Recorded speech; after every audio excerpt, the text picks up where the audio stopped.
Great. Thank you all for joining us at the City of Los Angeles Bike Advisory Committee Subcommittee Advocacy and Education meeting. I'm Rob Cadota, co-chair, and Henny. That's your cue to introduce yourself.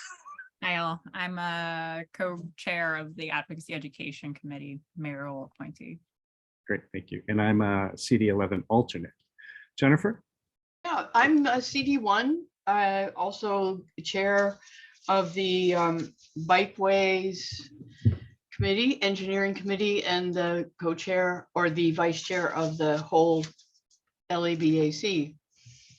And I was wondering if we could mention the names of the people on this committee, because I can call them while, you know. Sure. I have Henny, myself, Karen, Eli. Eli is okay, good. Coming. Karen's Carino, out of town. Carino, Yep. he might be out of town too. Okay. Aubrey, Ade, Mike Kaiser, and John Jones II. Okay, Mike, I'll call him. I just called Ade. He said he was with a customer. I don't think he'll show. Karen won't show. I'll call Mike. He might. Great. Yeah. Okay, great. And Charlie, do you want to do a quick intro? Yeah, sure. My name is Charlie Ho. I'm a supervising transportation planner for the LADOT Active Transportation Division. Thanks for joining us, everyone. So we have two of our members present, and we'll just kind of keep moving on. News and announcements. Many of the things that were on the agenda, some of them have already happened, but previously the Civ Salon, which was hosted by Ciclavia, happened last week down in Koretz Creativity and Innovation Center. Cool place in the Arts District, a lovely event. And they had 4 speakers, Pacoima Beautiful, Motional, Nick Greif, who was a former Palms neighborhood council person and then worked for the city and then is now working with Motional, was there. And then somebody from California Transportation Commission, and then somebody from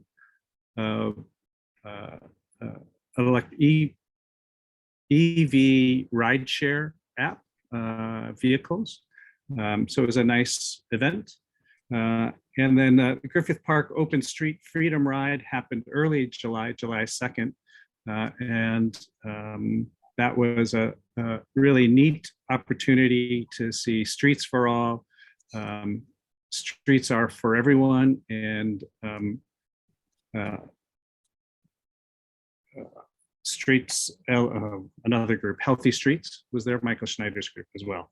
Ciclavia has announced all of their dates for the year, and they announced that in 2023, they're hoping to have monthly rides, so which would be really exciting. So the next one is August 21st, Meet the Hollywoods. October 9th is Heart of LA, and December 4th is South LA. So we begin and ending with South LA. I think there are different streets in South LA, so that'd be a great opportunity. Any public comment for items not, oh, Henny, do you have any announcements that you wanted to make? No announcements. Thank you. Public comment for items not on the agenda. Jennifer. You're muted, sorry. Yeah, so we have the Mobility Justice Ride coming up on August 6th at 8:30 at the East LA Civic Center. And that'll be a Saturday, 8:30 a.m. And it should be a really great ride. It's a mural ride of the whole East LA. Yeah, it's really, I've been on it before. It's really beautiful and really informational. And then on Friday, sorry, what was the date again for that? Oh, August 6th, Saturday, August 6th, 8:30 a.m. And the address is the East LA Civic Center, 4801 East 3rd. I could put it in the chat too. I could do that. Great. Yeah. And then you had a second ride? Yeah, and then on Friday night, we have our end of the month Ciclavia. I mean, oh my gosh, Ciclavia on the mind. Critical mass.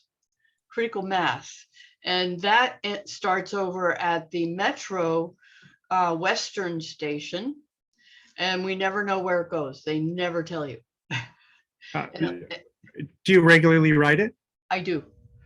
No, I haven't done it. I have to say, not for the last few months, but yeah, I've ridden it many times and it's really fun. And we have a guy with the car with the flashing lights, and he's, telling us which way to go. We usually have about 100 people show up, and it's a great place, to meet lots of people from all over the city, or at least, I know you're on the west side, so this is kind of central. But we ride over to Culver City. They ride up to Hollywood. They ride over to USC. So it changes all the time.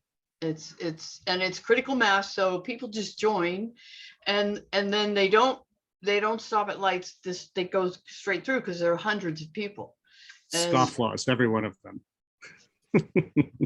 They have the car. They do have the car. So we look official, and they are allowed. They're allowed to do this. They have, it's official. It's a city. I don't know if you know about it, Charlie. Have you heard about critical mass? I No? actually do not. I don't know Wow. that it's official. They get permission. They get permission to do this. And the police come, and then the police will say, whatever, and they show their permission. So it's not really scofflaw. It's not scofflaw. It's been going on for years, actually. Yeah, They even, it's a great ride. Yeah. yeah. Okay, great. Anyway, yeah. Any other public comment? Charlie, anything for the good of the people? No comments from me. Okay, all right. Do you want to do a little bit of update from LADOT, kind of what's new and exciting from your end? Sure. I think we actually kind of talked about most of the projects in the other subcommittee meeting the other day. So there's not really much new going on. We're still working on Venice Boulevard. I think we're starting to conduct early round of outreach to a number of CBOs. I think just before I jump on to the meeting today, we met with Biker Waves, and Great. so it was nice to hear some of the feedbacks, and I think they're also very interested in providing, kind of facilitate additional feedback to from their members, and from I think they also organize a weekly ride. So I think they were volunteering to facilitate some of those conversations between their participants and the LADOT team. So we're looking forward to that. The group that's affiliated with that is called Mixed Race, and they ride out on Thursday evenings. Yeah. Great. And so I do have something I want to update you guys on is so Venice Boulevard between National and La Cienega. I think last time we met, we talked about, there's a good possibility that we will be able to implement protected bike lanes. And I think we got concurrence, and we will be installing the parking protected bike lane for that segment. So that's kind of independent of the overall Venice project that's, kind of in the outreach process. So I think the other ones, as we discussed before, we're kind of working with Streets LA to implement a protected bike lane on 3rd Street in Little Tokyo. So basically that will connect the existing protected bike lane, for that one short segment between Main Street and Spring Street, connect that to the bike lane on 3rd Street east of Alameda. So that's in the Little Tokyo, so through Little Tokyo, and connect to the Arts District area. So that one, I think the resurfacing is scheduled to happen in September, and we're kind of working our butts off to get the designs completed. And also we're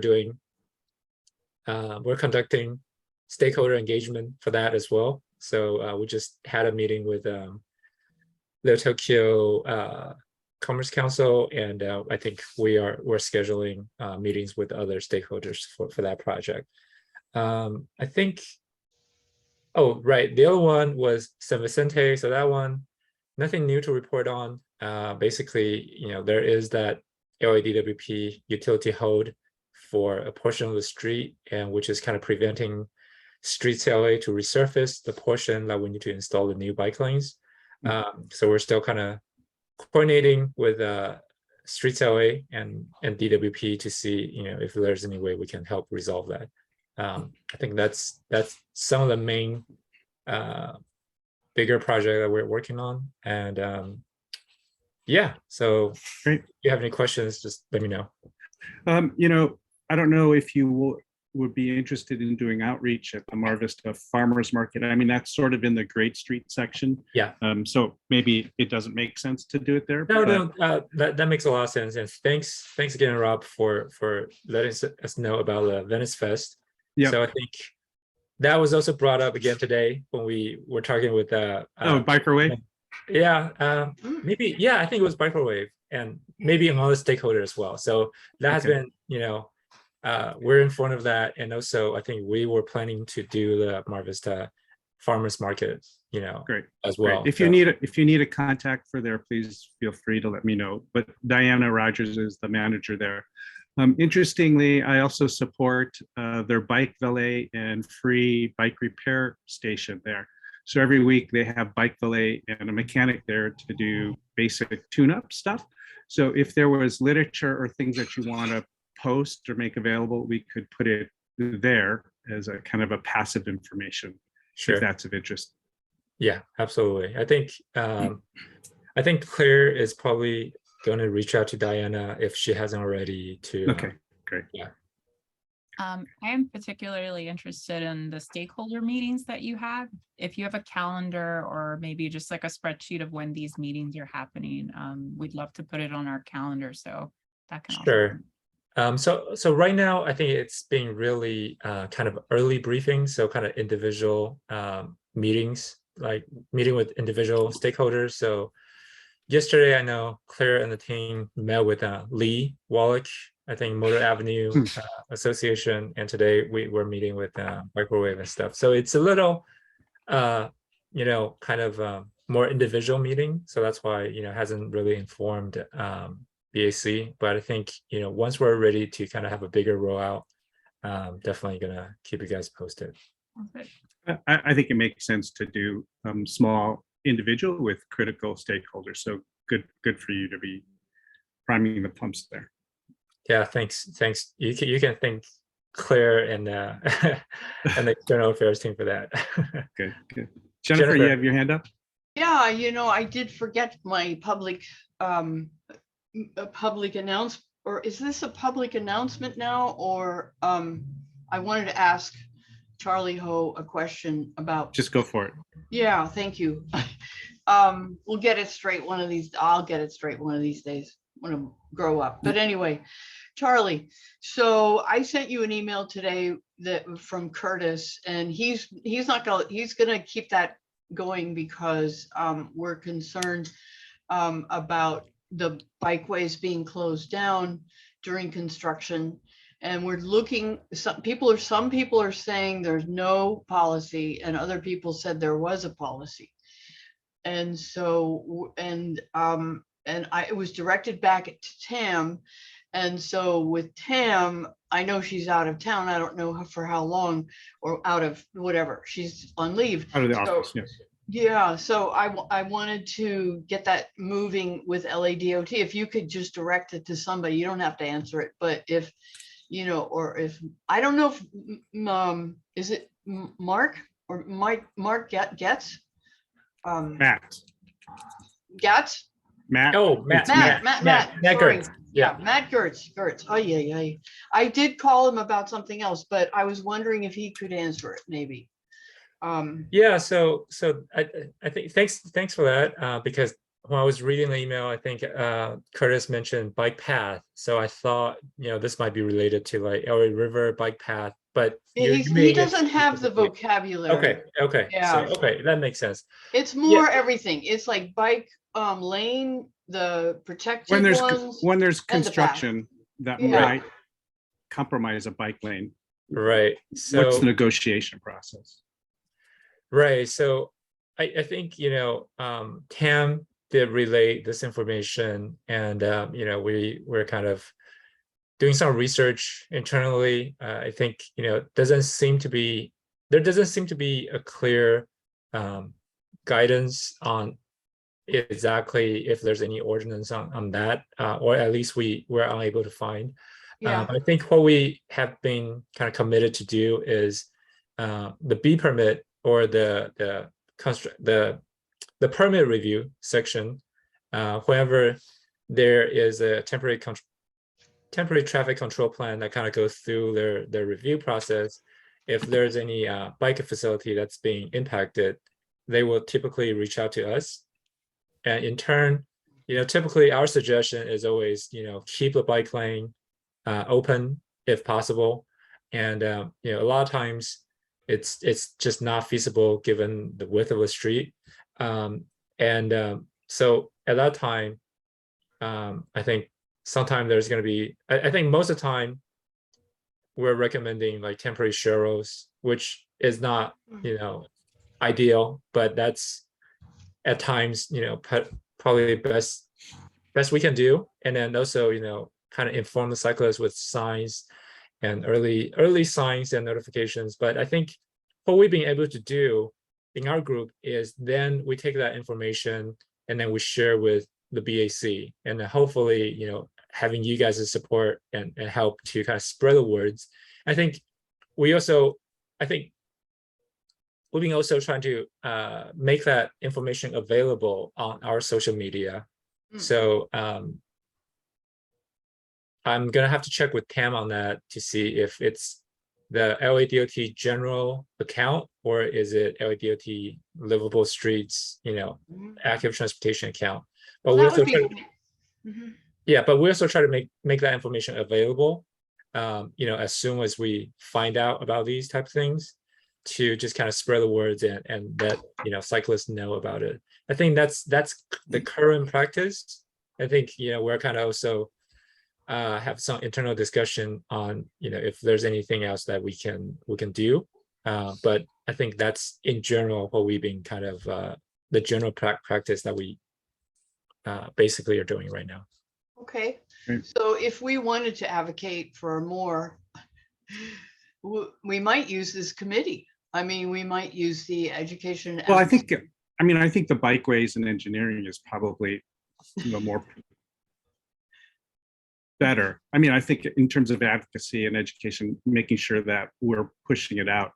Yeah. Oh, But I right. think in terms Yeah. of review of closures and that stuff, I Okay, think that's planning and bikeways engineering. okay, Yeah. so it's a heads up for you guys to Yeah. back us Yeah. up. Yeah. I think I really appreciate because if you guys can push this information through your network, because obviously hopefully if it's like specific to certain council district, then hopefully that rep will have the network to help push that information out. Because we're not, let's face it, we're not the most popular social media account on the web. Our reach is definitely limited. So definitely could use your help on that.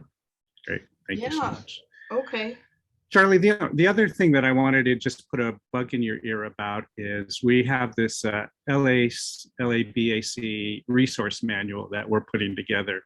Sure. And we're trying to develop kind of some basic information for committee members. And active transportation group is filled, and any city job is filled with lots of acronyms and special words. And it would be great to have, the top 20 buzzwords, acronyms that you throw around regularly that you just expect people to know, and just to capture those so that, the ignorant of us don't have to keep, what? So as a month or two, can you think about, jotting down, oh yeah, just put a pad of paper next to your desk and. Yeah, sure. I'll give that a try. I think, sometimes it's, I'm still learning some of those acronyms as well. It's like sometimes I feel like in the meeting, if I should ask about what this acronym stands for or not, but Yeah. but I think one of the most important thing and will be really helpful is, that clarification of what is a bike path versus bike lane versus bike route, because I think even some engineers are not super familiar, who's not super familiar with active transportation, can get confused and use those terms interchangeably, and kind of like in Curtis' case, Yeah. it could mean one thing while he meant another. So I think that Yeah. that would be really helpful. Other acronyms, I think a lot of times it's sometimes it's internal and we might just kind of speak it out of second nature, and we're not even aware of we are speaking in acronyms.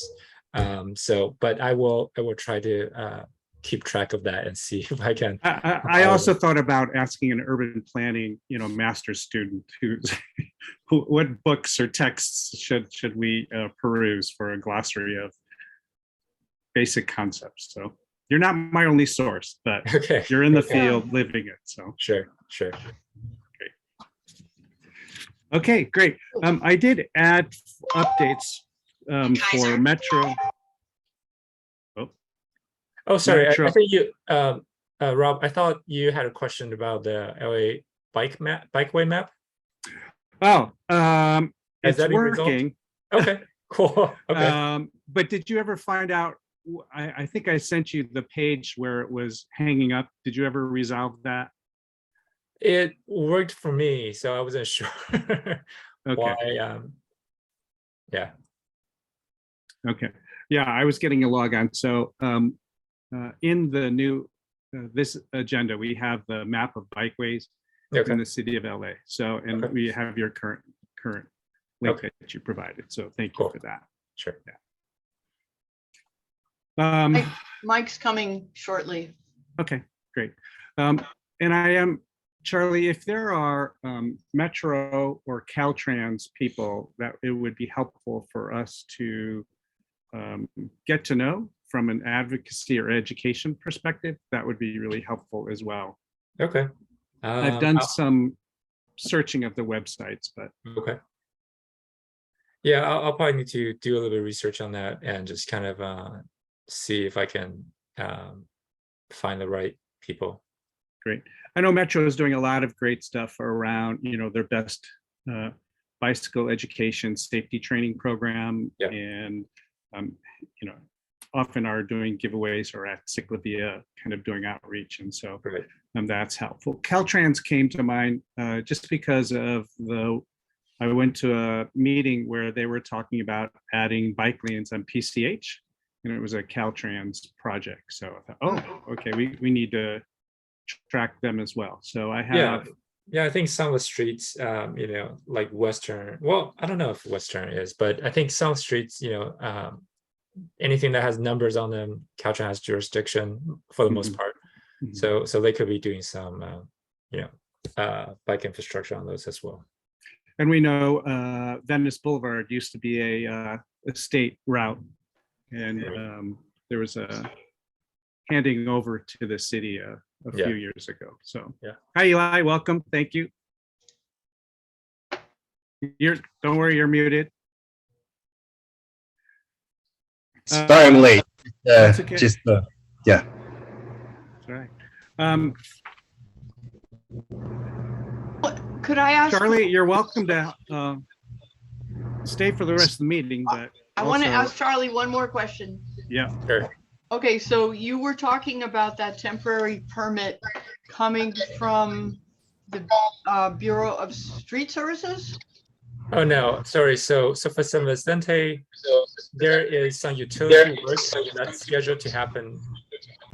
Sorry, I'm hearing a little bit echo. Yeah, I don't know. Yeah, so there is some utility work that's scheduled to happen later this year, and that's going to be conducted by LADWP. Oh, DWP. Yeah, so DWP. So they have a permit on the street, and which kind of prevents Streets LA from resurfacing the entirety of San Vicente where we're putting the bike lanes on. So because we have to make sure the pavement condition is good before we put in new bike infrastructure. So typically that involves resurfacing the street, and but Streets LA won't be able to resurface the street unless we can either clear the permit or, well, yeah, I think there's some level of coordination between DWP and Streets LA, but I think it's a little difficult to resolve because it's a necessary utility work. So we're still trying to figure out, how to best approach that. Yeah, and so does that apply also, let's say, to Sunset Boulevard, where a developer is going to shut down our bike lane on Sunset over by Mikel Torrena? Right. So that's that is the part of the permit review process that we that's what we just kind of discussed. So basically, a developer would send a temporary traffic control plan to our permit review section. So the permit review section will then kind of review what they kind of propose and make sure everything follows the MUTCD, which is the manual of traffic control, uniform traffic control. Make sure it follows MUTCD and all the guidelines in the city.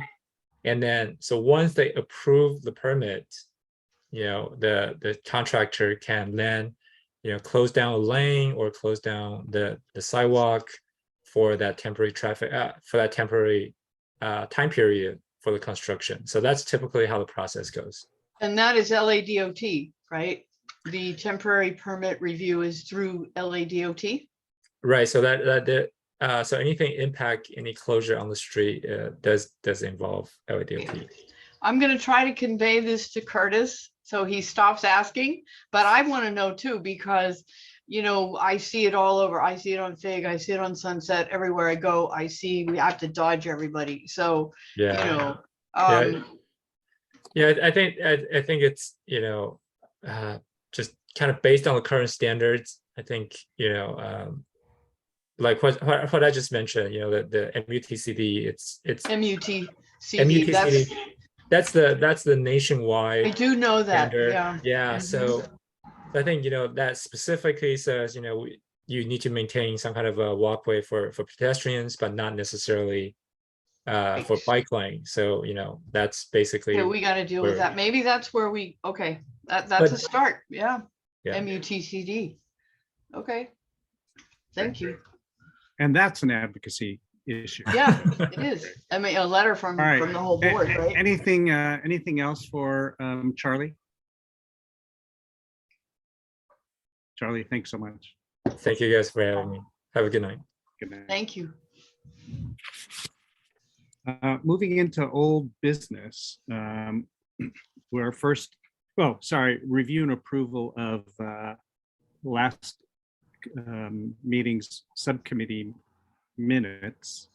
I sent them out like an hour ago, but had also sent them earlier to be posted, but they fell through the cracks.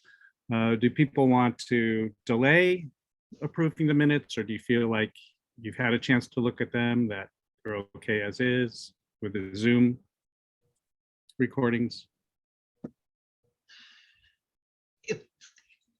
Eli? You're muted. Yeah, I'm sorry. I'm still trying to stop sweating. We moved a mountain of bikes that we just came into like last minute from Wheels to Africa, and they were gonna like literally dump 150 really nice bikes, and we couldn't let that happen. So we just went up and grabbed them. Sorry to be late. I'm good with moving ahead. This is the core of the committee. I feel like we're running out of time before our next meeting, and for expediency, everyone was given fair notice at this meeting. Rescheduled meeting happened. So I move that we approve the minutes. Okay, great. I'll second that. I don't know. And nice T-shirt, by the way, Henny. Great. Any objections to approval of the minutes? Jennifer, I see your mouth moving, but don't hear you. You're muted. Oh, Mike, got it. Okay. Seeing If no you ask me a objection, question, are you okay? Are you okay approving the minutes? Yeah. Okay, great, thanks. Let's move on to then the agenda, the retreat planning agenda. And let me see if I can pull that up.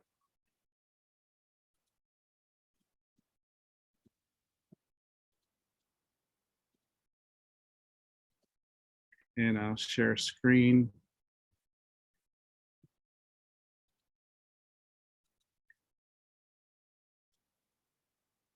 Okay, I'm going to try to share the screen. Go ahead.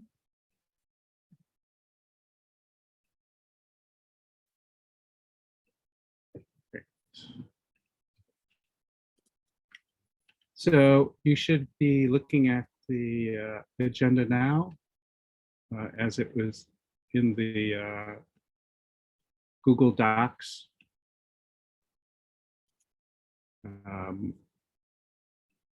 Do you all see it? Yes. Yes. Okay, great. In general, so this is sort of what I've created, but let's step back.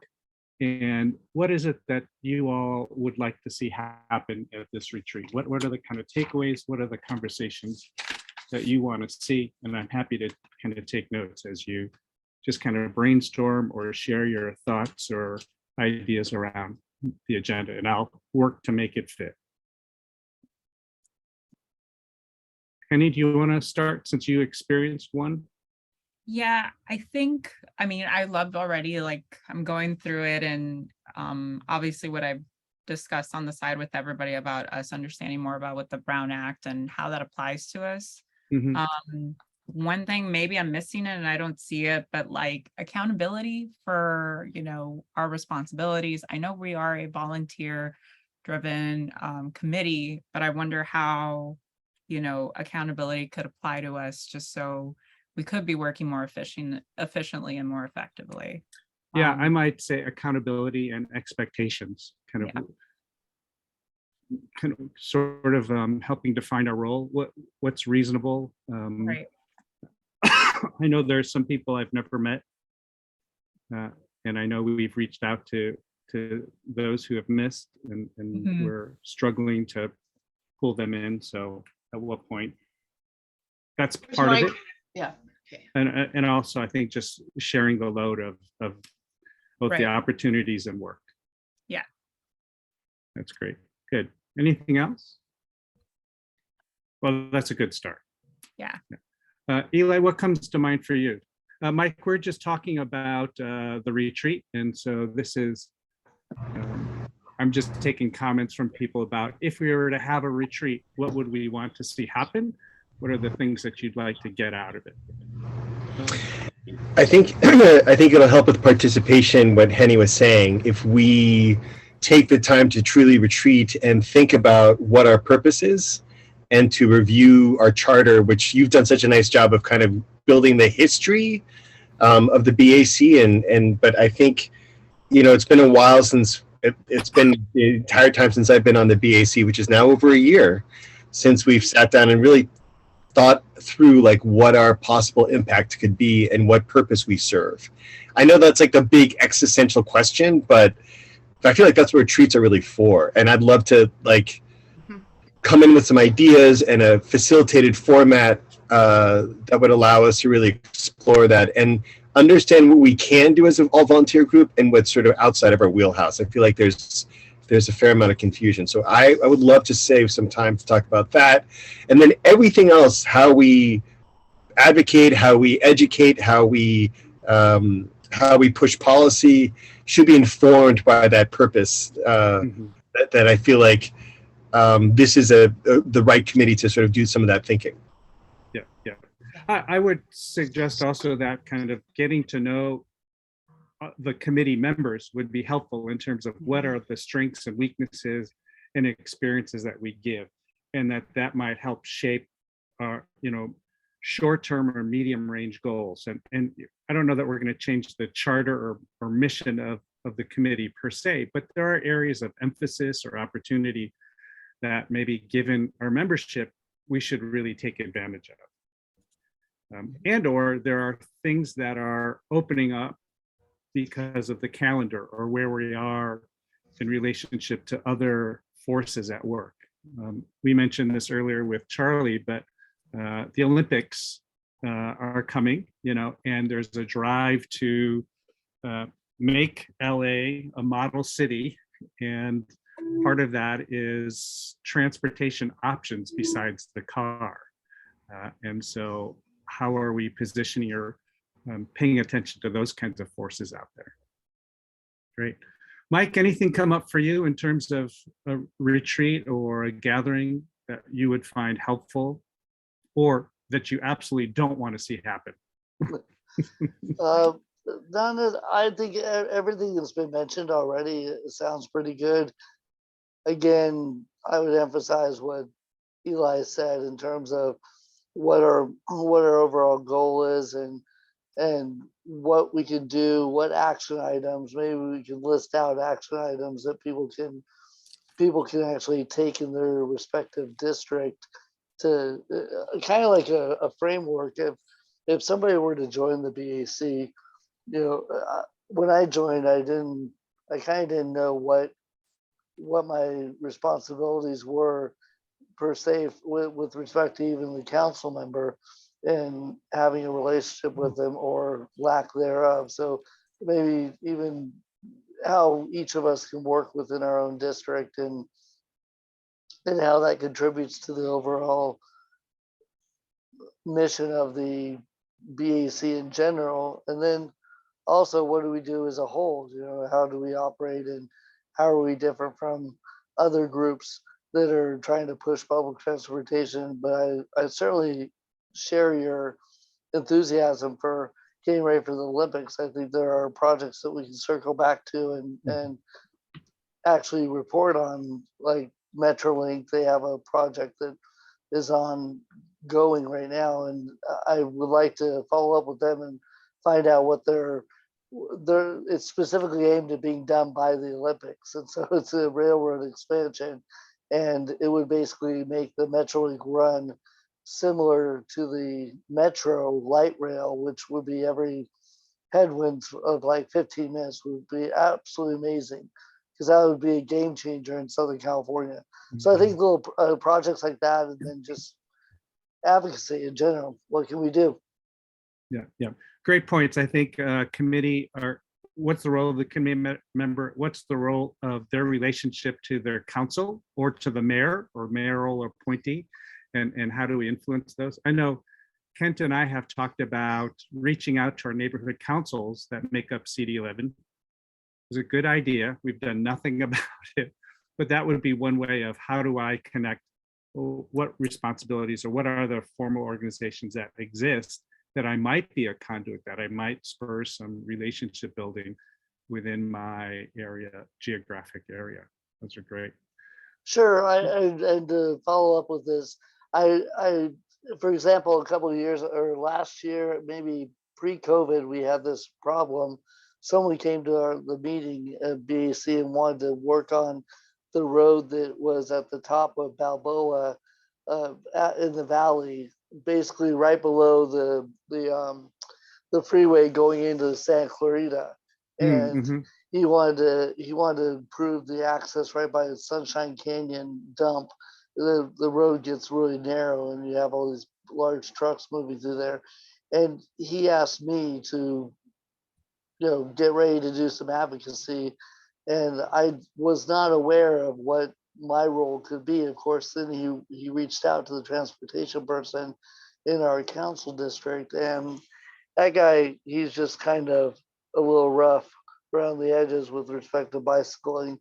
He doesn't share the same enthusiasm, and he's all about statistics, but he'll shoot down a project. And right now, so with respect to that problem, he just immediately shot that guy down, just said, and I followed up with the guy and he said, well, it looks like we're not gonna be able to do anything because the transportation person is also sitting on he also sits on the San Fernando Valley COG, Council of Governments. He's the representative for the valley, and that's kind of like a major, that feeds into this whole Council of Governments with respect to Southern California. So to have I've been thinking about ways to not unseat him, but actually encourage John Lee to like put someone who's actually pro transportation, pro public Sure. transportation.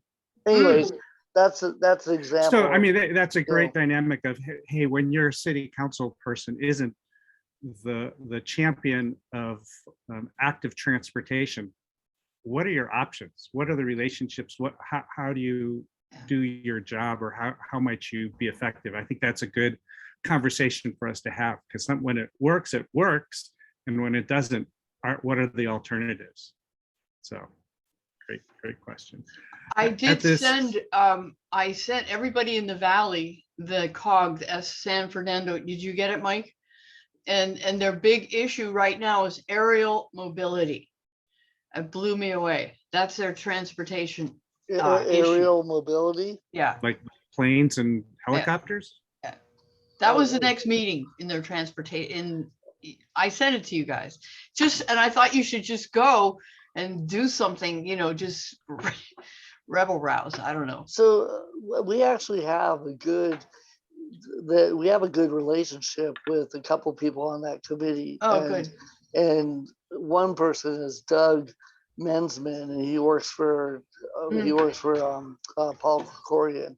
He's the transportation guy, and he's been a very good person with respect to trains and bicycle advocacy. He doesn't ride a bike himself, but he's very conducive to it. Another person is Aran Ajarian. For all He's its the other worth, side. yeah, he's but he's on the COG. He's on the COG, and so he's a big voice on there because he sits in both Metro and Metrolink seats. And he was very receptive to when I gave him a packet of statistics, and now we have a weekend service on the Metrolink, at least out to Chatsworth. Oh, that's good. And he's a data-driven person, but now of course COVID hit, and they kind of drew back the date, but then they started now. And so what I'm going to say is he's really data-driven, and if you get people's support to really push an item, he will push it for you, given that now we have to come through like on our end and pack those trains with cyclists. Yeah. Let me circle us back to the Yeah. retreat planning. Yes, kind of yes, stuff. of course. I'm sorry. We got That's all right. That's right. Jennifer, are there things that you'd like to see come out of the retreat? Yeah, I mean, I think that I think you've mentioned it. I'm not sure how pointedly, but I think that each person needs to make a little more commitment to the subcommittees and to, making sure that people join the subcommittees and support them. And they are, people are all registered for the subcommittee, but they're, like this one, the people, I called them all, and 2 are gone, and 2 more I couldn't get them, and Mike came on. So Yeah. we just need to, keep the subcommittees, get Pumping people. away. Huh? I don't know how Keep to them say it. pumping away. Yeah, I mean, not just like you guys spend a lot of time with the agendas and, the Zoom, and everybody's talking. I mean, we all are talking about, what our next steps are. And then suddenly no one, and we don't have the public coming in. We need to get the public coming in, and we need alternates. We need the alternates for each council district, and including myself. And I do have a new council member in December. And hopefully I get one before then, and yeah, so. Okay. Let me go back around. Anything, I know people may have further thoughts, Penny or Eli, Mike? No, I think a lot of great key points were brought up by other members. Great. I definitely heard from Jennifer saying alternates. So I think figuring out how that process works out. And I think just in general, how members get elected into or get chosen into their positions, what that process looks like too. Yeah, and Mike, I don't know if Eli, if you had a chance to talk with Michael regarding what the breakdown is now of the Brown Act in terms of alternates. Did you get a chance to talk to him about that? No. No, because I had to do that emergency run to pick up Yeah. those bikes, so Okay. I was gone all day. But I will connect, and I was supposed to connect with Michael about the 6th Street Viaduct, which I know was discussed heavily in the other meeting.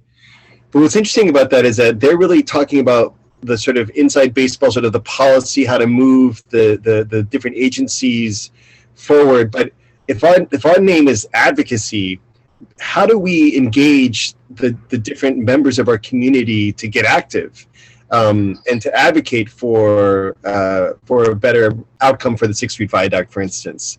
I feel like there's a question about what roles the committees also serve, which I think we should explore at the retreat as Yes. another item, Rob. Where does the bikeways and planning begin and end, and where does advocacy and education, like where's the moment where, oh, that's really an advocacy educational moment? It says, oh, that's really a moment to really talk to the various agency leads and the inside politics and that, like where's that moment where what we're doing is outward facing, saying this is what the BAC believes. Yeah. This is how you can get engaged as a community. I feel like that's probably our role, but it seems like that's where they begin and where we end, all that stuff. I think it's something we need to discuss. Yeah. Good. And then there are two different words, like our basic general name is Los Angeles. Our real name is City of Los Angeles Bicycle Advisory Committee. Yep. And that's an old name. That's way back. And then they created the subcommittees, and we have the word advocacy in the subcommittee.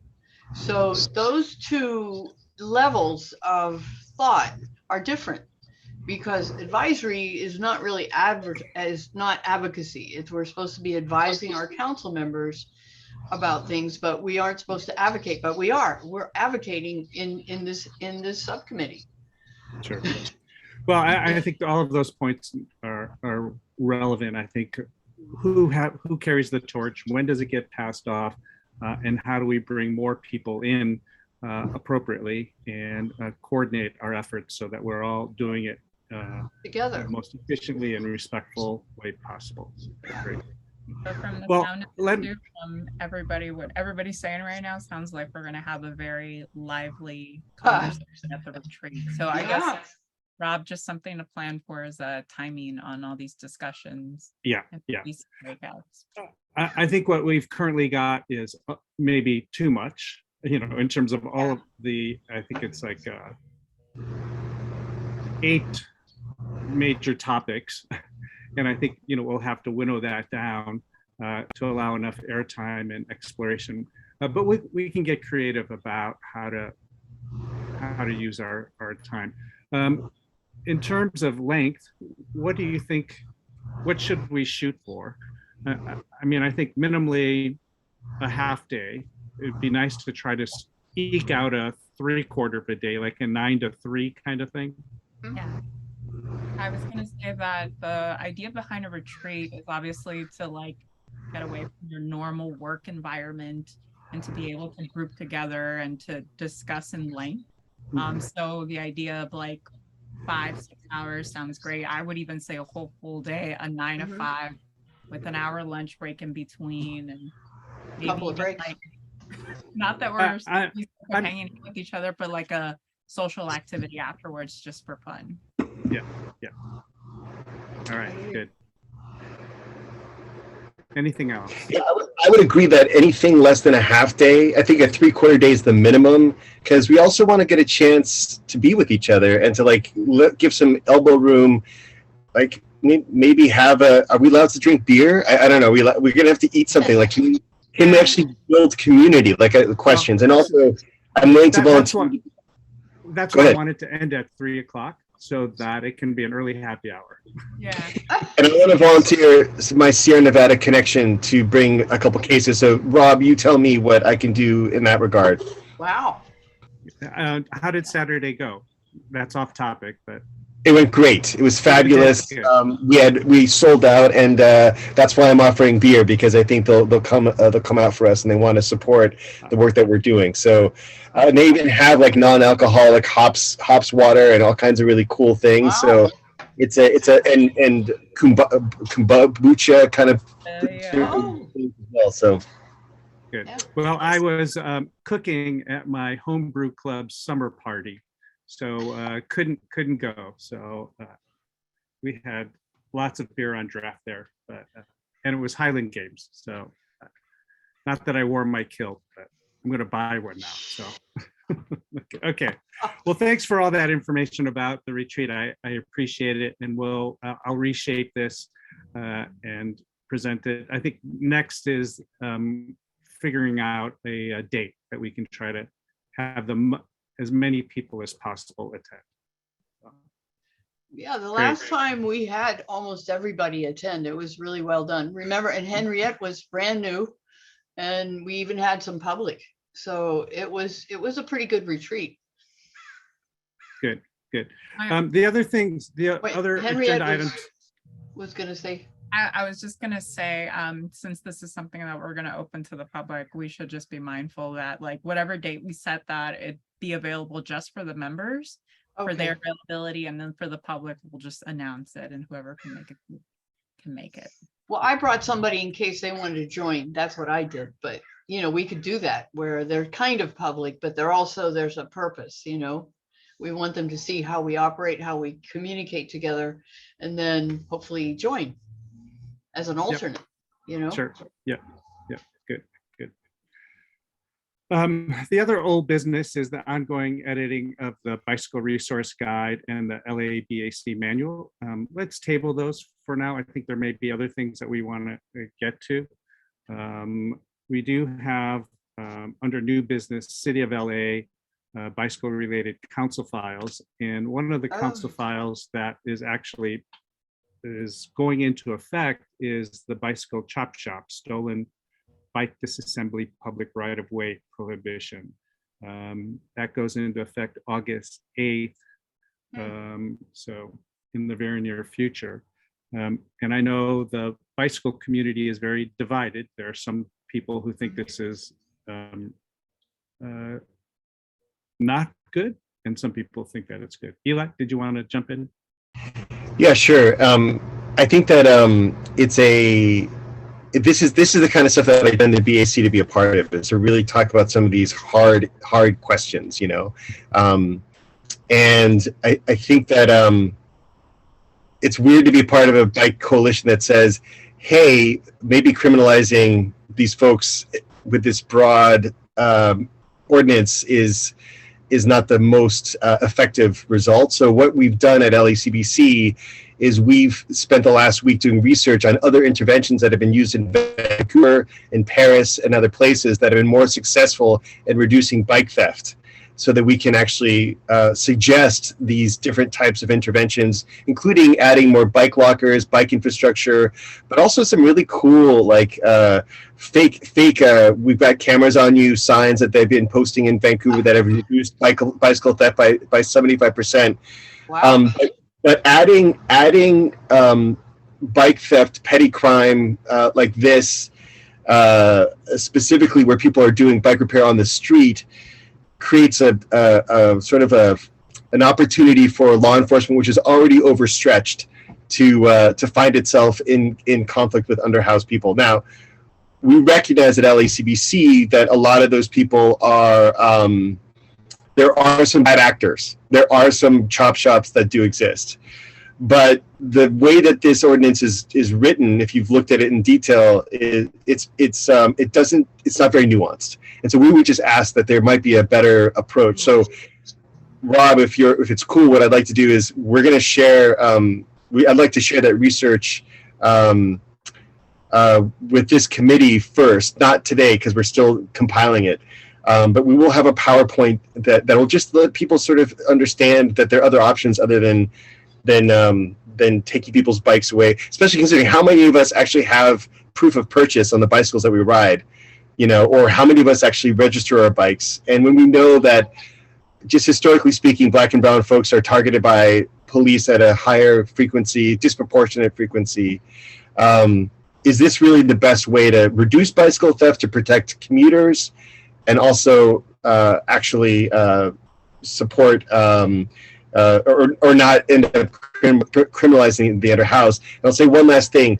Long Beach passed a similar ordinance to this like 2 years ago, and they've seen no reduction in bicycle theft at all, even though there's been an increased filings of complaints where underhoused people are being harassed because they have bicycles as their primary mode of transportation. So it's more complicated than just, we all feel horrible about people who are down on their luck and living on the street with bicycles, but there's got to be a more nuanced way to approach it. So again, I'd love to be able to share our research once we're completed with that. And then the question, Bob, and Henny, is how do we bring this moment to the larger committee? And how do we create space for these types of discussions where we're actually talking about kind of like there's no right answer, kind of harder things?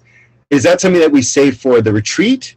Or is it something that we can create time for at the general meeting? I mean, I'm asking now as your chair, like, where's the appropriate moment to sort of unpack and discuss these hard issues? Is it better to do in small committee and then bring it to the sort of a recommendation to the larger committee? So these are the questions that I'm sort of wondering. Yeah. I think the larger issue of how do we decrease bike theft, and maybe that's what we're wrestling with.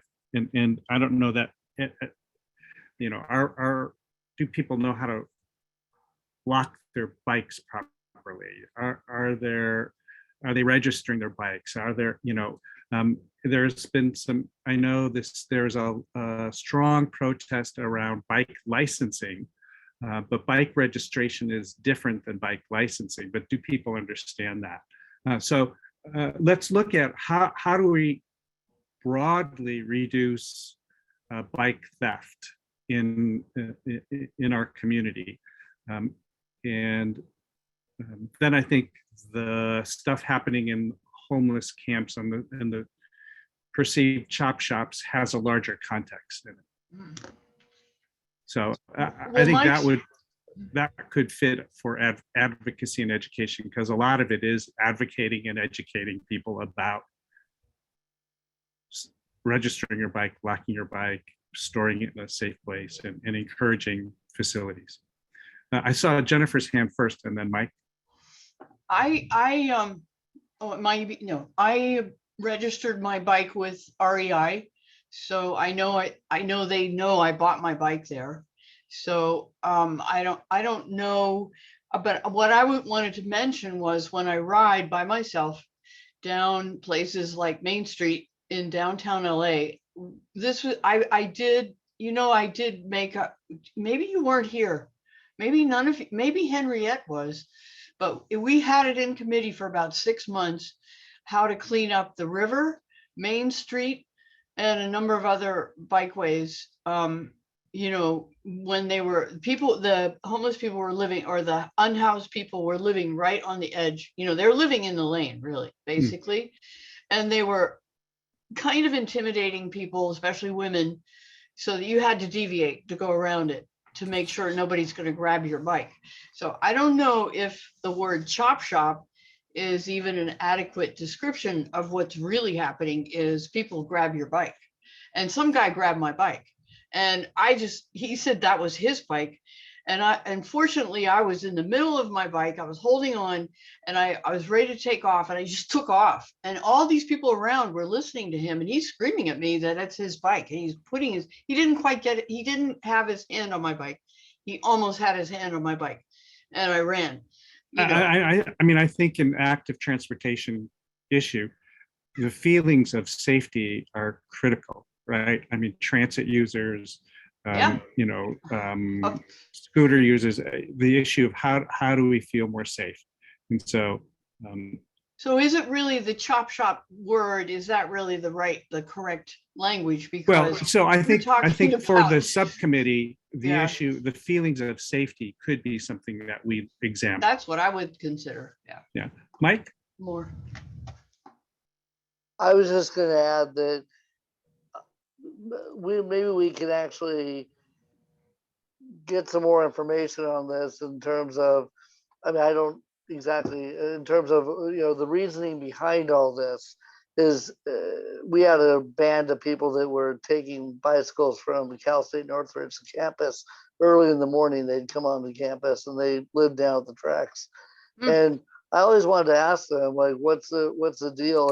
It's not like I'm going to go up and start a conversation necessarily, but when you have these task forces that go around and talk to people, maybe that could be part of their conversation in terms of what benefit, aside from your own transportation needs, do you get out of taking these, having all these bicycles. And then back to Eli's question in general, how do you present these questions, these big open-ended questions? You can do so at the retreat, of course. That would be an appropriate place. But also, I think that when we report back to the main BAC with our meeting minutes, or what the results, the breakdown of our meeting, we can maybe throw out a couple of these open-ended questions, and let people kind of just chew on it, It's not something I don't think someone comes up with an answer instantly, I think as a committee, we could also host forums, and we don't have, and to the public, and bring in experts from multiple perspectives, and host the meeting where, a variety of perspectives are shared. Penny? So Eli, when you asked how is it that we can kind of like address these issues, and obviously where does that belong? Where does that conversation start? Like we mentioned, like you discussed earlier, advocacy and education really talks about like the educating part of like understanding how to park your bikes, and then the planning and bikeways committee kind of handles the policy part, parking, and like where those things exist. Honestly, I see this conversation kind of divided into those two. Our advocacy and education can take on that educational part on where we can start to like, where are those resources for people to learn more in those specific communities for those specific council districts. And that way it's like tailored to, Spanish speaking, whatever the case might be. And then bikeways can look at what that infrastructure looks like. And we can both come together into the board, into the general meeting to kind of just discuss these things on different ways we want to kind of approach this as opposed to just one way. So I have a firm belief that this can actually start at a subcommittee level. And maybe we can bring it up at the general meeting, just kind of like, this is your homework, like advocacy, like bikeways and planning, you guys take this on, you guys take this. This is a collective effort that we need to just kind of like get all hands on deck to be able to discuss this, because, Jennifer over here is addressing like her personal safety issue.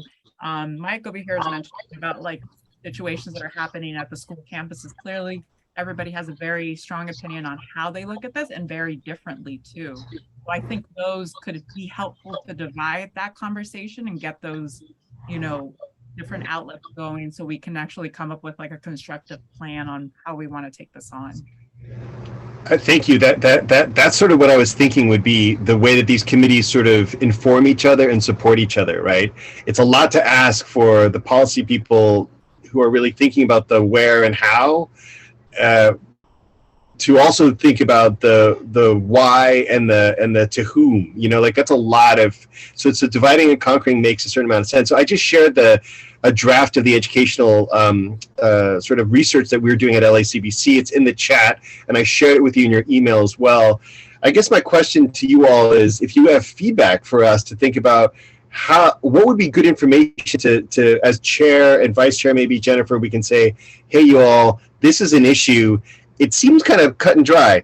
All bike theft is bad. We agree on that, but maybe there's a more nuanced, and maybe there's something upstream of people feeling desperate enough to try to steal a bike from Jennifer, or people in groups stealing bikes from college campuses, or the fact that what are the interventions that we can actually advocate for, the investment that we can advocate for, the policies we can advocate for, and the education, how to properly lock your bike so you're not locking it through the front tire that's quick release and your bike is gone when you get home. I mean, there's some really basic ideas. And one of the things we were thinking about LACBC is creating some spoke cards you all know what a spoke card is, right? It's like one of these laminated spoke cards. And on the spoke card, the LABAC could like, here's 5 tips for how to lock your bike, because we want to support Yeah. the commuters and the cyclists so that they can be proactive about protecting their property, right? And that could be just like simple, like, thing. And then the other thing that we could do is if we see someone who has improperly locked their bike, just because we're always riding, we could actually leave a spoke card in their bike and say, hey, these are tips on how you can protect your bicycle. Right. That would be BAC, super lo-fi, cheapo thing to do. I have a laminator. I'll volunteer myself to laminate these things if I can get someone to design them. And then that's a way for us to spread an education and advocacy that, hey, we're the BAC. Not only do we have a nice sticker, but here's some practical knowledge about how to like protect your property so that like we can get over this like demonizing a whole Yeah. class of people who are already vulnerable and like, being, look, again, there's some bad actors, but the point is, what can the BAC do to support cyclists in this context? We can't boil the ocean and fix everything, but what can we do to support people? Mhm. Right, and there are places I don't take my bike, and that's why I will use Metro Bike Share, because it's their bike that's going to get stolen, or Yeah. so helping people recognize and use all options and to think about, Institutional knowledge could be best served on paper that we can, share that Yeah. information, or even just in a public, just the way we do our meetings too, kind of just, hey, ask away, what questions do you have? And Eli, I wanted to ask you, and just in general with LA CBC, have you guys held like public forums just to kind of hear out what the public had to say, some webinars, some online things? I'm sorry if I've been missing out, but No, we haven't. So you haven't missed anything yet. We had a planning session that I invited Rob to because because we were talking about it the other day. And I was just sort of testing out ideas. But we are working with Street Watch, which is an underhoused advocacy group that also serves a lot of homeless folks, specifically homeless families, women and children who are living on the street. And then we're also working with LA CAN, which is another advocacy group. And so we're planning a sort of a teach-in about like, hey, who are these people that you see on bikes who seem like they're unhoused, and what are their rights as cyclists, right? So we can differentiate, the bad actors from the rest of the people who are the vast majority. And additionally, how do we support cyclists against those bad actors? Because we know they exist.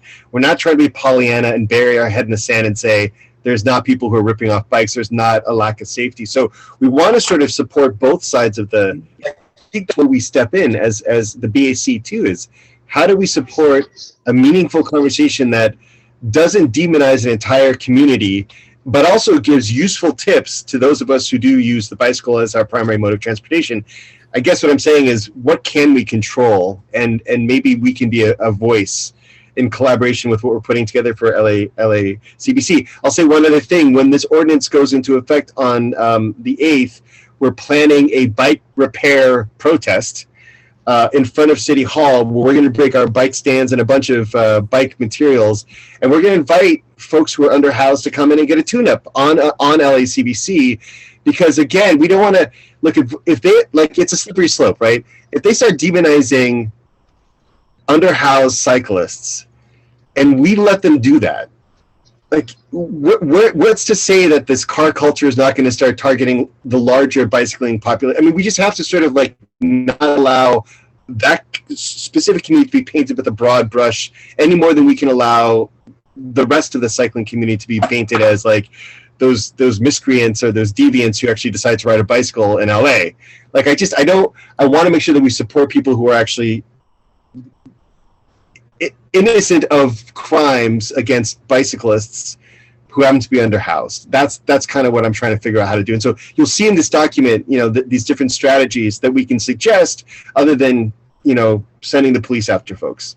And these sweeps. The sweeps are the thing that are the most concerning because they're fairly indiscriminate, and they can be people can lose their entire, everything they own, and most importantly, their transportation, their mode of transportation, which is the bicycle that they can afford. So like, I know it's tough. It's a tough issue, which is why I think we have to sort of suffer through it and figure out how to come up with a point of view that is equitable and supports cyclists and the people that we encounter on the street.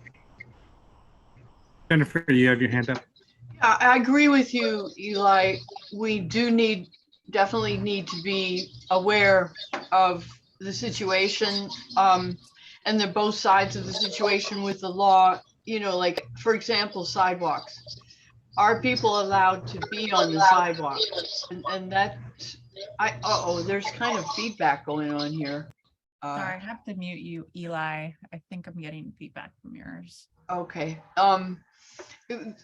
When I wrote out, I'll send it to you, Eli. I'd like you to read it because I don't think you've seen it. And I tried to be really careful about every little thing that I was talking about in terms of sidewalks and the bike lane and are people supposed to be mobile on the sidewalk? Are they supposed to be pedestrians walking on the sidewalk? Or are there supposed to be people living in tents on the sidewalk? There's an ordinance that says no. And the same thing with the park. I'm part of the park advisory board again, or I'm trying to get back on after COVID. And the same situation, should people be in the park, living in the park? And that's my side. I've been living it too long to say that I think it's okay if people live on the street. We need housing for sure. And that's, I'm scared now because I heard the room key thing might go away at the end of September. And I'm like, oh that's 9,000 people in LA. I'm like, no, we got to deal with that. We have to deal with all these buildings that are saying they're affordable and find out what they mean by that. And I don't think it's just being a bicyclist to help the situation. The situation is to get people housed, We're not the homeless housing. No, I committee, know, but we need to, if we're all connected to it in our area, we don't have to scream about these chop shops on our sidewalks. We can say, look, these guys can go have a chop shop somewhere where they live. I should also just bring up a point that I know we keep bringing up, the unhoused community, but this will also greatly affect like the underserved community as well. And Right. So like for us to continue to just talk about the housing issue as the bigger problem here, and not understanding that a lot of people that are, don't have a lot of money to be able to afford things. And trust me, I've seen people of color just like, with bikes and like other extra bikes, and they'll be targeted as well. And they might not be homeless, but it's just the nature of the thing. But are you talking about on the street on the sidewalk It's the fear of, if you're a person of color and you have a broken down bike, or you have bike parts and are moving through the world, you have fear of being targeted and being harassed due to this law. It's not just like, I would love to just continue that conversation to expand beyond the fact that it also, targets unhoused folks, that it'll also target other folks as well. Because again, like Rob said, we are not, the Housing Authority Advisory Committee or any of that sort. So, to continue to talk about that is kind of out of our place, and let's continue to focus on just like how this is going to continue to affect other. But the takeaway though, Jennifer, is how do we help people feel safe moving through the world on bicycles and other active transportation modes? I'm not giving up my bike, but I'll tell you, I'm scared. Right. I understand. I'm not a big fan of protected bike lanes. I think they give a false sense of security, but the city believes it helps people feel safer. I feel safer. And I'm not going to argue that. If it makes some people feel safer, great. I just don't personally like it. But okay, get over it, Rob. Moving on. Well, all right. Eli, thanks so much for that pretty comprehensive discussion and challenging us for this committee to try to own a piece of that, and also for LACBC's effort in trying to expand the conversation. It is an ordinance that is taking effect, and so we will quickly We'll see. see what happens. And we shouldn't expect this to solve a lot of the issues, but Yeah. we'll see. Yeah, no, and I didn't mean to seem like I was on my soapbox too much. I really, I'm just trying to understand like how to be more nuanced in our approach to these complex issues. That's really what it is, and so that's why we decided, okay, well, let's do some research and let's share it with the BAC. I'd love to get your feedback if there's questions that if I can ask that much from this small committee. Take a look at it, see if there's things that resonate, if there are things that feel like that need more information, or things that seem redundant, whatever. I'd love to get your feedback on this so I can bring it back to our team, because we want to make sure that we don't just say, oh, thank goodness we got these sweeps going, because Henny just got a new bike that she won from LACBC a couple years ago, and if she's riding and she gets broken down and some police officer rolls up on her and is like, is that your bike? Are you carrying proof of ownership? And like, I just feel like there's got to be a better way. There's got to be a better way to protect our cyclists altogether. So let me continue to work on my end, and if I can use this committee for feedback, I would really appreciate it. For I sure. was at the farmer's market this Sunday, and one of the staff was like, I was looking at your bike valet stand, and you've got that LACBC sticker. I won a bike from them for $1 in a raffle like 3 years ago. I just wanted to know, it was the best thing ever. So That's nice. it was a cute moment, and a sincere appreciation by him for the work that y'all are doing there. So thank you. LA, our own website, we continue to try to work on that, and Henny spent some time making some tweaks and adjustments, and love the changes. There's a few more I'd love to see, but we'll get there. As you play with our website, please send your feedback to Henny and I so that we can make it as user-friendly as possible with the software that we have. Part of the retreat may talk about resources and outreach and finances, and maybe in the near future a whole new flashy website could happen, but currently we've got what we got, and we're going to kind of patch it and fix it and tweak it where we can. I agree. I think it's a great website. We just need, when you get, when I go on, sometimes I'm like, oh wait, that meeting's passed, and we have to keep that one maybe not off. I don't know if we keep. If you haven't been on it today, at the bottom of the page are the meeting dates for the committees, which is I brilliant. did see that. That's Such awesome. a lovely Yes. little change. Yeah, that's awesome. And I've been looking, but not So every single day. Yeah. It is a constant thing. So just keep forwarding your suggestions and feedback to Henny and I. We'll see what we can do. One of the things that I've been working on is this. Can't hear. Bicycle Henny resource. was trying to say something. And I couldn't hear it. I was just going to say, I appreciate everybody's patience on just the progress on the updates on the website. And yes, please continue to send as Rob said, just continue to send your edits. I do my best just to try to make it user-friendly. Really working hard on the YouTube to get all of the videos up. It does take up a lot of my time, unfortunately, because it's a lot of whatever that part of the process is, but I'm doing my best. But everything as of this point, it looks pretty organized on our end.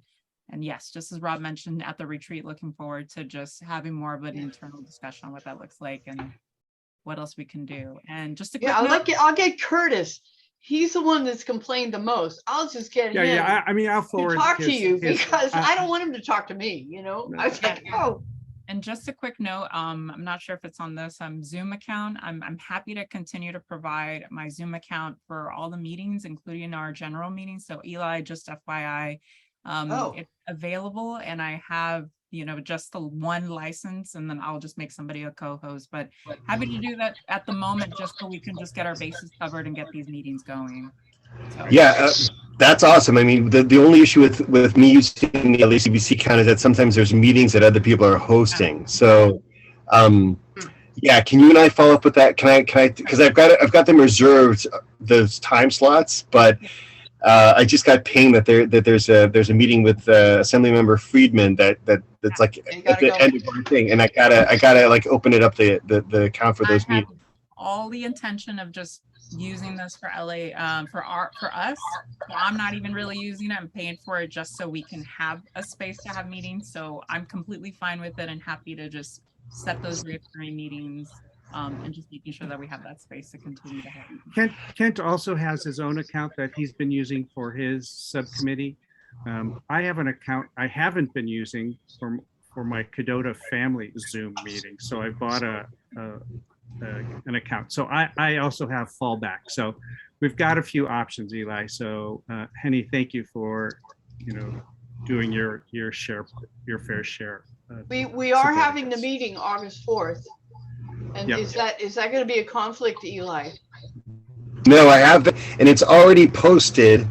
It's already. I'm just looking at it right now. Okay, It's looking like the Zoom meeting is there and ready to go. So I would say, okay. Henny, let's look at it for the future. But I would hate to change it a week away No because it's a week from today. no problem Okay. at all. Awesome. Okay. Yeah, it's there. So So we're going to the- have with the agenda by Thursday sent to LADOT, right? This Thursday. Yeah, so now that we've had this meeting, I just got some notes that you saw from Kent like yesterday when I made the Yeah. request. I'll pull the sort of general draft. I'll share with the committee head. So you, Jennifer, Kent for the bikeways meeting, Rob, you and Henny to make sure that I've included the key points that we've discussed in this meeting. And then I'll just ask you to review it by, well, see, today's Tuesday, by end of day tomorrow. Is that cool? Great. Well, you have to send it to the whole committee too. Well, after Yeah, though. send a Well, note today. Asking for items is what you're saying? Because what'll happen is if you wait until Wednesday, people will keep on going till Friday and it's too late. You know what I mean? Oh yeah, I guess just send it to everyone.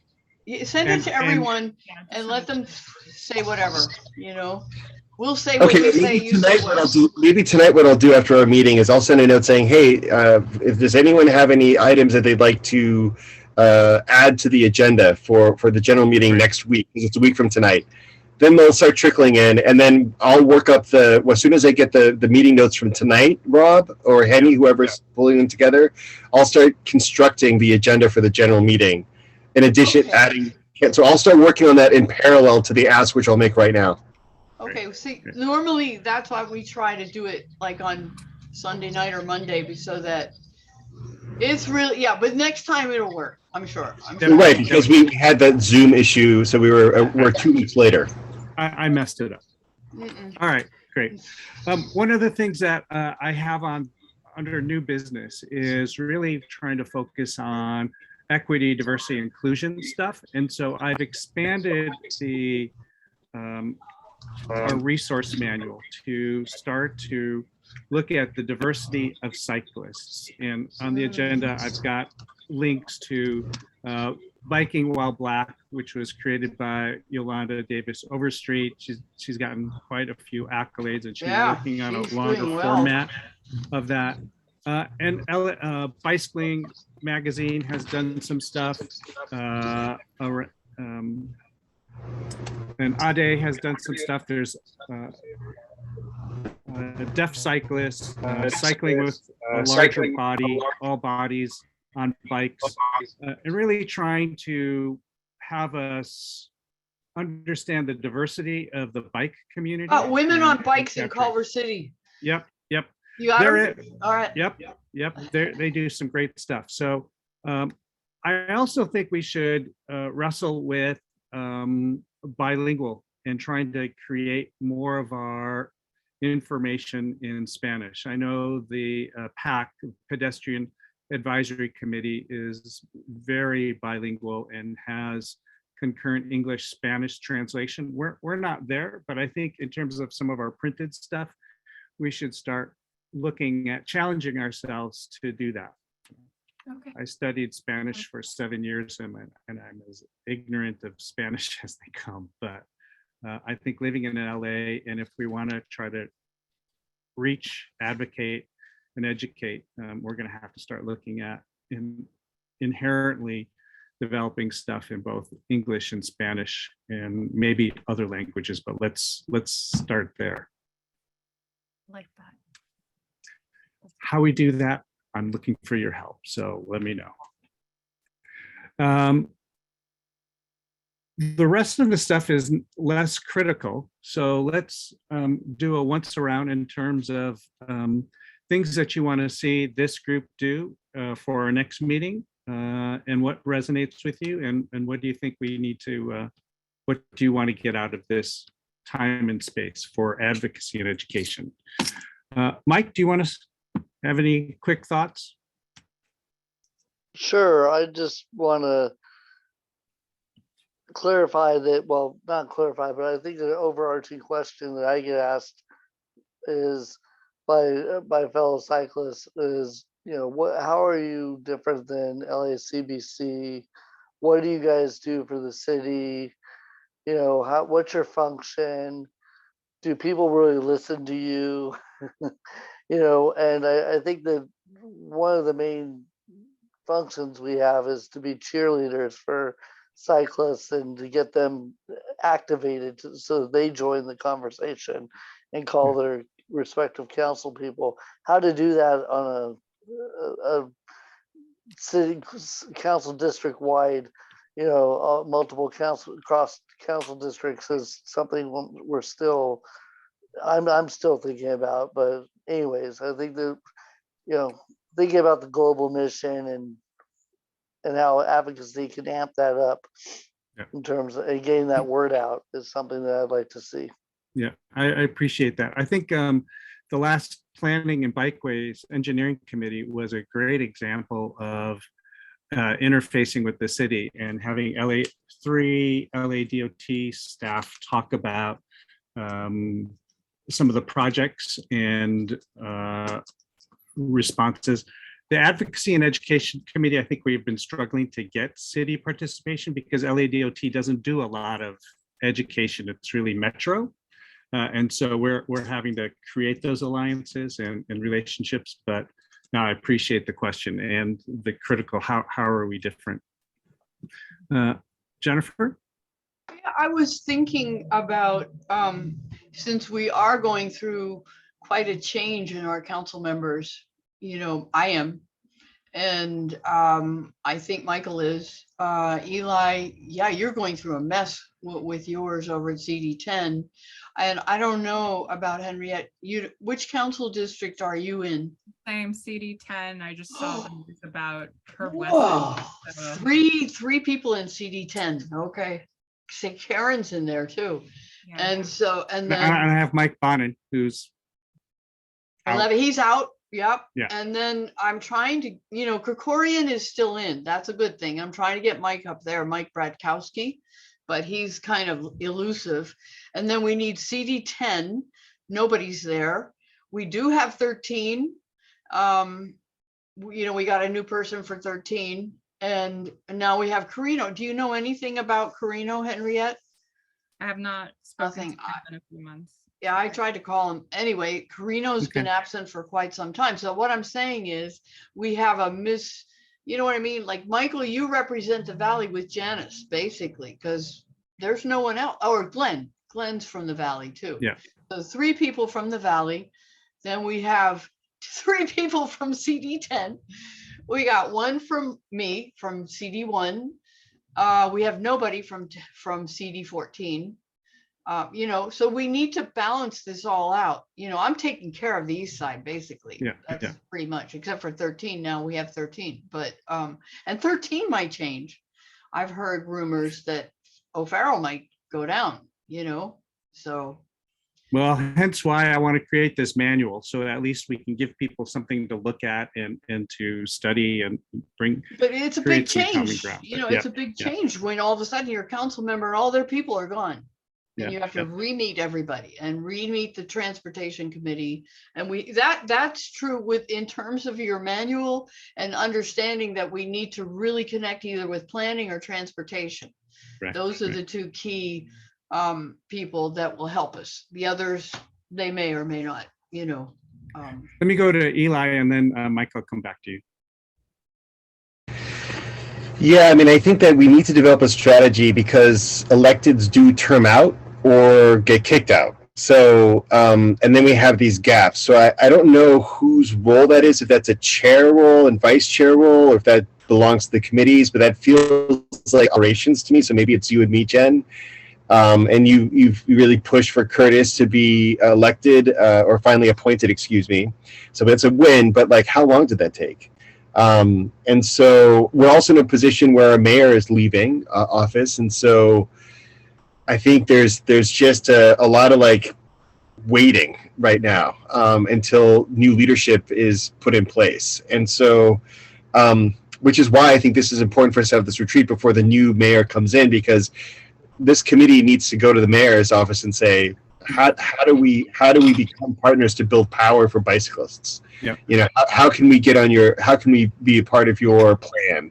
And how can you start to use us as the advisors we're supposed to be? I want to have that meeting.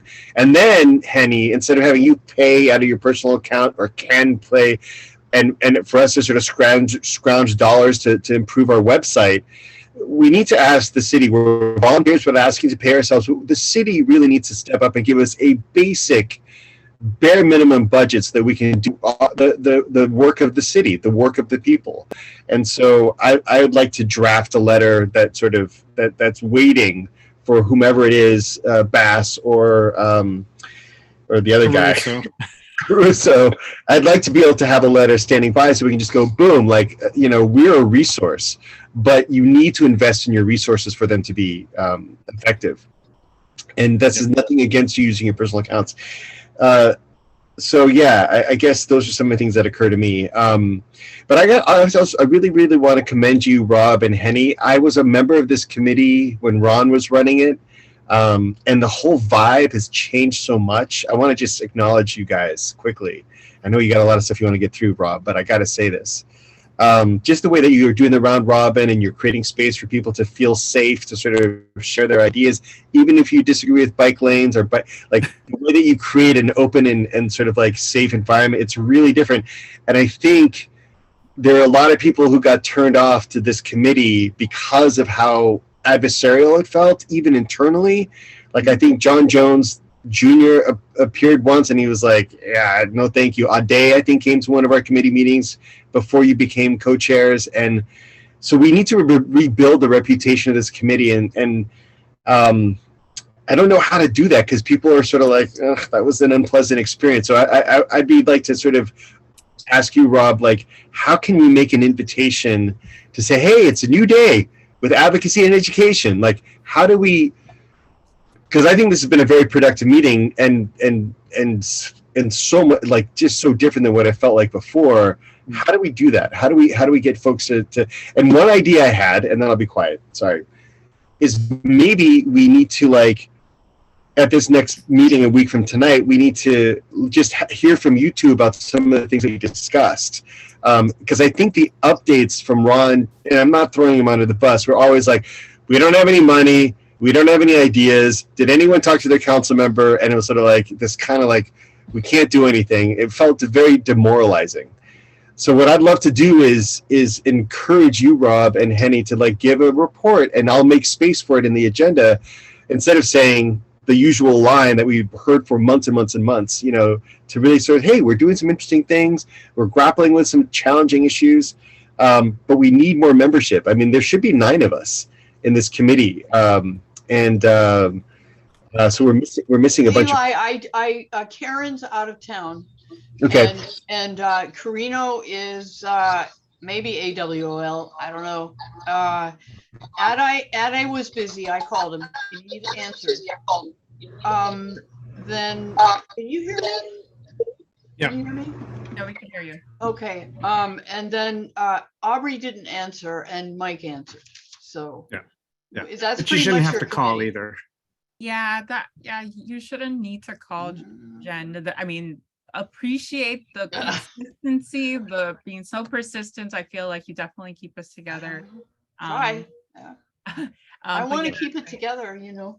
Yeah. I do. but I do agree that we need to figure out other ways to maybe build that relationship again with the rest of the committee members.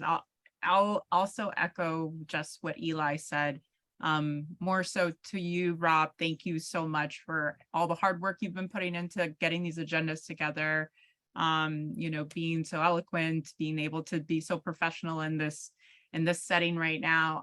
As Eli mentioned earlier, the last time I was a co-chair before, and I had to dismiss myself because it was not a very comfortable environment, and I didn't want to be a part of that. And I get how a lot of other committee members also felt that way. So to really see this actually be a little bit more, not little, tremendously productive. I'm really excited about the changes that are going to be happening within our subcommittee. So happy to continue to support you as a co-chair in any ways I can, and the little bits that I could do. I really loved your idea about the bilingual stuff, and that's something that has my brain churning right now, since I have that capability of being able to translate things. So something I'd love to bring up in the next meeting. Great. As you know, right now we're going round the robin just to discuss that. So that's what's working in my brain right now. So I feel empowered. So I appreciate all the hard work you're doing. Thanks so much. Mike? Yes, I just wanted to add, there was a few years ago, I was part of when I was living in Glendale, I was part of LACBC. I was a steering committee member, and I would meet with the city traffic engineers and I would meet with them once a month and talk to them with another person about all the bicycle master plan, and actually seeing like what's being done, what can we do better, you know, what can we do as a public and advocates for bicycles. And one system that, I mean, the system worked really well in terms of if you had enough people or you got people to go to city council, actually the council members would listen to people. They would, in Glendale at least, and they were really receptive to people. So if you wanted to change something as far as bicycle advocate, a lane or something on a road, they wouldn't just totally turn you away. But I want to highlight the system I want to see, and I've been trying to figure out how to get LA to engage with this type of system. Is the engineer would tell us constantly, he would say, well, that sounds good, I like it, but you have to go out to the city council to ask for it. And if you ask for it, then we'll get told to do it. And then we could do it. And the person that I was with in this meeting with, my fellow advocate, he couldn't get that. Like, he could not get that concept. He actually wanted the engineer to just solve the problem without having to go get the public involved. But I thought it was really interesting because it was a direct feedback loop. And when you got the public to city council, then actually something would be done about it. So how can we get that? I mean, that's one goal of mine, to get LA in that kind of feedback loop. And then I just wanted to say on the bilingual bicycle riders there in education, I think it'd be great to start a social media campaign, what a bicycle rider looks like, and you know, post it on social media. Those things go really good when you just post a picture of yourself and say, I bike in LA or something, you know, and have, you know, maybe we can get Ted Rogers to put that up on his, show us a picture, you know, on biking in LA. The diversity of cyclists. I think the city of LA is fortunate to be surrounded by nimble, small city governments, like, for me, Culver City and Santa Monica, who, you know, 3 people show up as city council, and the city council hears that perspective, and change is not so laborious as the city of LA. But so it keeps us fresh in the city of LA, because we see it happening in other places, and we too can fight the good fight in the city. So I appreciate everybody's participation and comments and feedback about what's working and what's not, and where we want to go. So thank you. I should get minutes out in the next day or so, and we'll make sure, Eli, you get pertinent agenda items for our meeting next week. Yeah, if you can just sort of distinguish the things that you want to be put in. And again, I would just encourage you to each pick a favorite moment from this meeting so that you can sort of say, hey, water's warm. We're discussing things. We have some ideas. We're feeling like pick the things that you feel most engaged by as our committee chairs. Because I feel like we need to send a different signal to the committee, because one of the things we're going to do that actually Kent and Glenn have been reminding me is we've got to rebalance these committees. We really do. And I think your point about partnering up with Metro because they do a lot more education and like they do more than that instead of DOT makes a lot of sense. And do you know Kim, who's part of Metro Bike Share? Are you familiar with who she is? I'm blanking on her last. Kim, like Erklin or something. Yeah, she's their public engagement person. She's amazing, and I think we should get her in on this committee because she has no problem kind of sharing what's going on at Metro, and she would be a great resource to talk about some of the bike share education and bike share advocacy stuff that she's doing, and maybe we can partner with them, and they've got a really large following, so that could be a way of amplifying our work. You have her email address? I'm looking for it right now. I'll look for it right now. Metro.net, I know. What's her last name? I'm trying to remember. Yeah, because it's her last name and first initial maybe, and at metro.net. I don't know who it is. I think I may have it in my notes, but I'll. Okay. Yeah, we should just put her on the list and try to, or maybe even call her. Rob, I'd be open to giving her. Kimberly Fisher. Kimberly Fisher, yeah. If you. I got it. I'll put it in the chat. She would be a great ally for this committee, and I think she's a devoted. I'll put it in the chat so you have it, Rob. But let me. Here she is. I got it. Okay, here it is again. I think for our next advocacy and education meeting, let's talk to her because she's doing some really innovative stuff to put in Metro Bike Share hubs at different campuses and doing a lot of really great community engagement. She's also really good on the swag. She has like recyclable forks and spoons that she's been giving out.